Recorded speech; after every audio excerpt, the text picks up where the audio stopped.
अगर अमृत को भी एक मात्रा से अधिक में लिया जाए तो वो भी विष बन जाता है। इसी तरीके से अगर एक इंसान की हद से ज़्यादा परवाह की जाए तो वह आपका दुश्मन बन जाता है। कहने में थोड़ी कड़वी है लेकिन हकीकत यही है, क्योंकि मैं आपको अपने तजुर्बे से बता रहा हूँ कि जब आप किसी की हद से ज़्यादा परवाह करने लगते हो, हद से ज़्यादा उसकी चिंता करने लगते हो और आप समय समय पे ध्यान रखते हो कि उसको कोई तकलीफ़ ना हो, तो आप उसके सबसे बड़े दुश्मन बन जाते हो। क्योंकि उसको लगता है कि आप जो कर रहे हो वो उसकी आज़ादी को आप बांध रहे हो।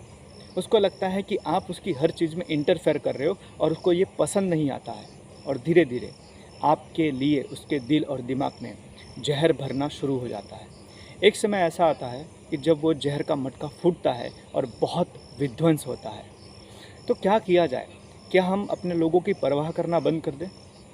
नहीं, आप उनकी परवाह करना मत बंद कीजिए, लेकिन हद से ज़्यादा परवाह करना आप उनका कम कर दीजिए। बड़े बुजुर्गों ने कहा है कि बादाम खाने से बुद्धि नहीं आती है, ठोकर खाने से आती है।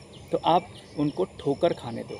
जी हाँ, आप ट्राई करो कि कुछ समय के लिए उनको छोड़ दो और वो जैसा चाहते हैं वैसा करने दीजिए, क्योंकि जब वो खुद से करेंगे और जब उनको ठोकर लगेगी तो शायद आपकी बातें उनको समझ में आएंगी। उससे पहले आप कितना भी उनसे समझाने की कोशिश करो, अपनी बात उनसे कहने की कोशिश करो, वो नहीं मानेंगे। तो आप उनको कुछ समय के लिए छोड़ दीजिए और उनको ठोकर खाने दीजिए, क्योंकि ज़िंदगी में जो इंसान ठोकर खाकर खड़ा होता है उससे ज़्यादा बुद्धिमान कोई नहीं होता है।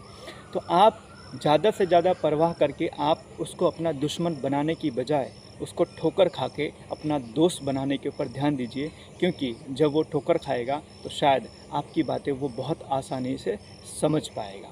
तो बस मेरा यही कहना है कि आप अपने लोगों की परवाह कीजिए, लेकिन हद से ज़्यादा परवाह मत कीजिए, नहीं तो आप ही उसके सबसे बड़े दुश्मन बन जाएंगे और शायद आप जो उसके लिए अच्छा चाहते हैं वो उसके लिए बुरा हो जाए।